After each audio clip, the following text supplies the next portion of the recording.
Well, how are you all doing? I miss everyone, and I figured that since I couldn't chat with you and, see how you're all doing, I could at least read to you like we usually do. So anyway, I figured for St. Patrick's Day, we would read The Magic Tree House, number 43, Leprechaun in Late Winter, from Mary Pope Osborne. This is a good one, and I will take requests after we read this. I'm going to try to read for about 20 minutes a day, so you can follow along if you want. And if you have other suggestions of books that you'd like to hear me read to you, just let me know. Put it in the comments, and I'll grab them and I'll read those as well. So anyway, Leprechaun in Late Winter. The setting is in Ireland. Prologue. One summer day in Frog Creek, Pennsylvania, a mysterious treehouse appeared in the woods. A brother and sister named Jack and Annie soon learned that the treehouse was magic. It could take them to any time and any place in history. They also learned that the treehouse belonged to Morgan Le Fay, a magical librarian from the legendary realm of Camelot. After Jack and Annie traveled on many adventures for Morgan, Merlin the magician began sending them on Merlin missions in the treehouse. With help from two young sorcerers named Teddy and Kathleen, Jack and Annie traveled to both places, mythical and real, to do Merlin's bidding. On their most recent missions, Jack and Annie found 4 secrets of happiness to help Merlin when he was in trouble. Now Merlin wants Jack and Annie to bring happiness to others by helping 4 creative people give their special gifts to the world. They've already helped the first 2. Now they're ready to find the 3rd. Chapter 1, A Beautiful Word. It was a chilly afternoon in late winter. Annie was doing her homework on the computer in the living room. Jack sat on the couch and stared at a blank page in his small notebook. He heaved a sigh. "What's wrong?" said Annie. "I have to write a story for school," said Jack, "and I'm stuck." "Well, you'd better get unstuck," said Annie. "Mom and Dad said we have to get our homework done before we go to the theater tonight." "I know," said Jack, "but I can't think of anything to write about." "Well, why don't you do what you love to do?" said Annie. "Go outside and write down some facts about what you see. Then turn them into a story." "Hey, that's a good idea," said Jack. "Thanks." He jumped up and grabbed his coat from the hall closet. Then, taking his pencil and notebook with him, he headed outdoors. The early March weather was sunny but cold and windy. Jack looked around. Then he wrote down some facts in his notebook. Old snowing yard. Sun sparkling on sidewalk. Jack looked up again. Treetops swayed in the March winds. Jack started to write about them, but when he looked down at his notebook, he nearly dropped his pencil. On the page were 2 large, fancy letters, T.K. "Oh man," whispered Jack. He dashed back into the house and into the living room. "Annie, look!" Jack held up his notebook. "Look at this!" Annie stared at the page. Old snow, sun sparkling. "Nice." "No, not that," said Jack. "The letters." Annie looked at Jack like he was a little crazy. What letters?" she said. Jack looked at the back page. "They're gone," he said. "A big fancy T and K." "T and K," said Annie. "Yes, for Teddy and Kathleen," said Jack. "The letters just appeared on the page when I was outside. They were there, really." "I believe you," said Annie. She jumped up from the computer. "Let's go." "Wait, I have to get my backpack from upstairs," said Jack. "Forget it. Come on, the treehouse must be waiting for us," said Annie. Okay, said Jack. He quickly showed his notebook and pencil and put it into his pocket coat. Annie grabbed her jacket. "Mom, Dad, we're going to take a little break from our homework," she called. "Okay, but make it short. We have to learn for the theater by 7. There's so much to learn about before you actually get there." Their dad called from the kitchen. "We will," said Jack. Jack and Annie headed outside. They ran over the melting snow in their front yard and up the sun-sparkling sidewalk. They charged across the street and into the Frog Creek woods. They hurried between the wind-blown trees until they came to the tallest oak. High in the branches was the magic treehouse. Their friends from Camelot, Teddy and Kathleen, were looking out the window. "Hello," called Kathleen. "Hi," shouted Annie, waving. "Good trick with the magic letters," Jack called. "We thought you'd like that," said Teddy. "I just learned how to do it." Annie grabbed the rope ladder and started up. Jack followed her. They climbed into the treehouse and hugged the young enchanters. "So what's up today?" asked Jack. "Where does Merlin want us to go now?" asked Annie. "Merlin wants you to go to Galway, Ireland," said Kathleen. "Ireland? Cool," said Annie. "Morgan sent us to Ireland once before, to the 9th century, said Jack. "Yes, well, this time you'll go to Ireland in the 19th century, said Teddy, to 1862 to be exact. Your mission is to find an imaginative and creative girl named Augusta." "Augusta doesn't know yet what her talents are," said Kathleen. "She lives in a time when it's not easy for girls to explore their creativity. Your mission will be to inspire her so she can give her gift to the world." "What does that word mean exactly?" asked Annie. "Inspire." "'Tis a beautiful word," said Kathleen, her sea blue eyes shining. "It means to breathe life into a person's heart, to make her feel joyful and to be alive." "That's beautiful," said Annie. "You may need some magic to help you," said Teddy. From the corner of the treehouse, he picked up the magic trumpet that had helped them on their last journey. Only this time, Teddy handed the trumpet to Kathleen. She held the shiny brass instrument for a moment. Then she tossed it into the air. The trumpet spun like a whirlwind. There was a flash of blue light, and the trumpet was gone. In its place was a thin silver pipe with 6 holes. "What's that?" breathed Jack. "An Irish whistle," said Kathleen. She plucked the instrument from the air. "When you face great danger, one of you must play it. It'll make magical music, and anything on the other one sings will come true." "But remember," said Teddy, "its magic will work only once." "Right," said Annie. "Thanks," said Jack. He took the Irish whistle from Kathleen and put it into his pocket. "And did Morgan send a research book over to give us information?" "Yes, she did. But we have to find it. Morgan wants you to draw upon your own experience in life to help you on this journey." "No problem," said Annie. Jack wasn't sure about that. He liked having a book of facts to help him, so we'll have to find them. "So how do we find Augusta?" said Annie.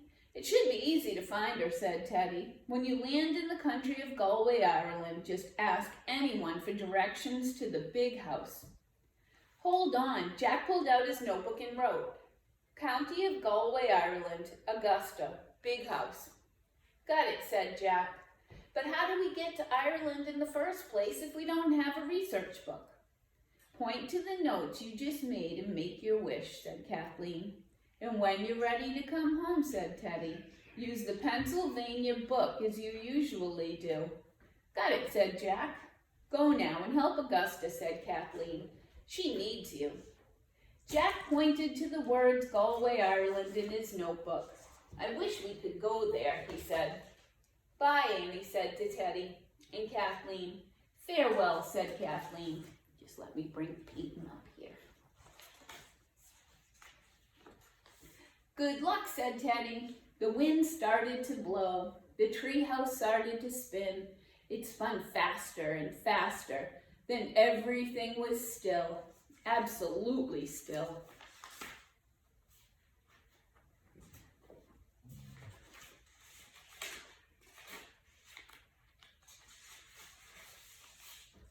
Chapter 2, The Big House.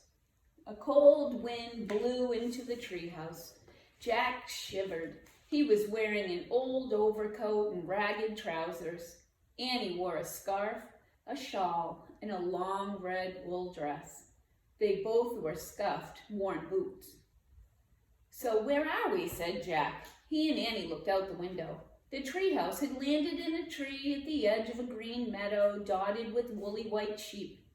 Next to the meadow was a narrow lane. It ran uphill between low stone walls. Through the drizzle, Jack could see mist-covered mountains in the distance and a flash of silver sea. "It looked like a scene in a fairy tale," said Annie. "Yeah, fairy tale with bad weather," said Jack. "I wonder where the big house is," said Annie. "I don't know, but I'd like to get inside it now," said Jack. "Me too," said Annie, shivering. "Let's go."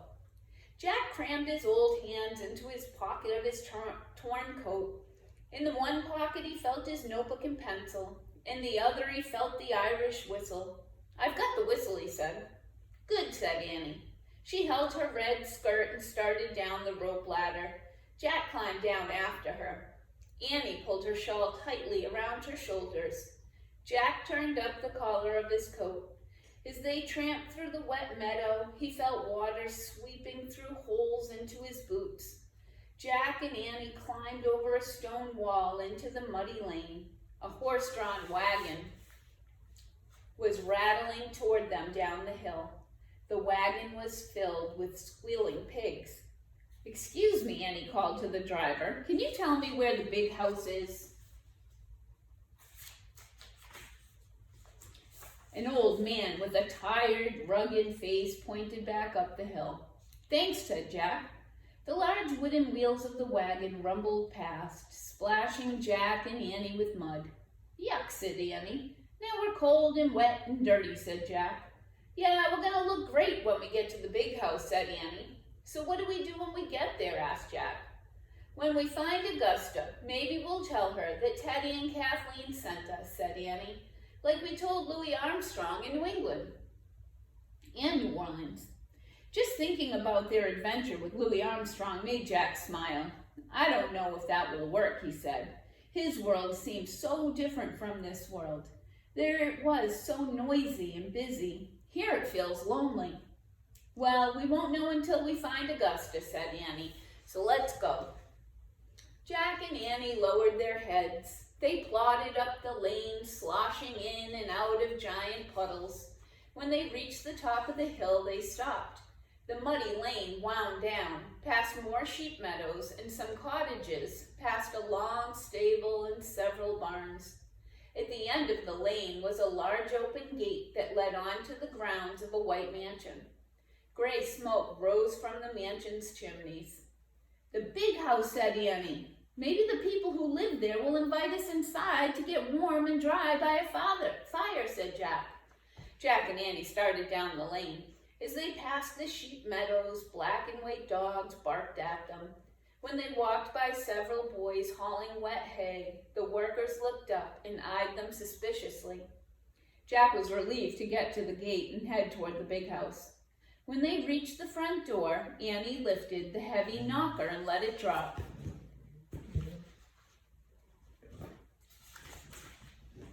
A moment later, the door opened. A pale teenage girl looked out. "Who are you? Why are you here?" Well," started Jack. "Are you the ones the butler sent for?" the girl asked. "The butler?" said Jack. "Yes, we are," said Annie. "Then you should go around to the back," the girl said. Before Jack or Annie could ask for Augusta, the girls slammed the door in their faces. "Nice," said Jack. "I hope she wasn't Augusta," said Annie. "Why'd you tell her yes?" asked Jack. "It's a way to get inside the big house," said Annie. "Come on." Jack and Annie tramped through the mud to the back of the mansion. They stopped at a door beneath a large smoking chimney. Annie knocked again. This time, a young red-haired girl in a cap and apron opened the door. "Yes," she said. "Is your name—" started Annie. "Who is it, Molly?" someone called from inside. Molly, so she's not Augusta, thought Jack. "Who are you?" Molly asked then. "We're the ones the butler sent for," said Annie. "You?" said Molly. She looked doubtful. "Well, come in and see him then." Jack and Annie stepped inside. "He's in the kitchen," said Molly. She started down the hall. Jack and Annie followed Molly to the doorway of a dimly lit kitchen. The kitchen smelled of fish and onions, Pots and pans hung from a long rack over a big wooden table. A stout older man was bent over the table, rolling out dough. "Cook, here are the ones the butler sent for," said Molly. The cook looked up from her dough and squinted at Jack and Annie. "You are the ones he sent for," she said. Yes, ma'am, that's us," said Annie. The cook turned toward the fireplace.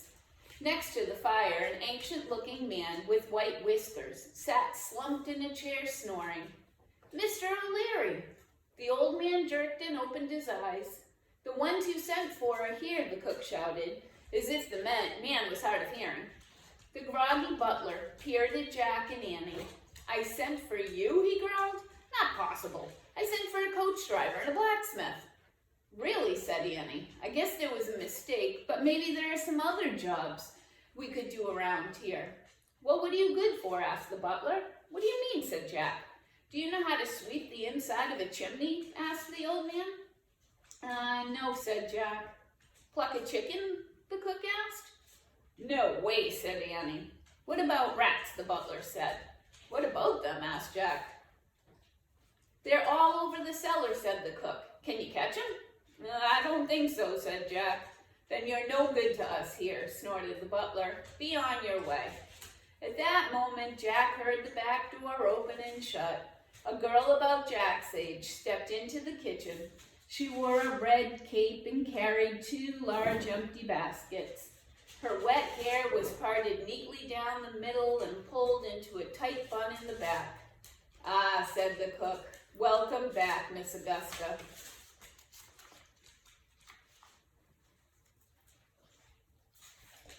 And then tomorrow we'll do chapter 3 and we'll go from there. I'll keep going. It was nice to see you.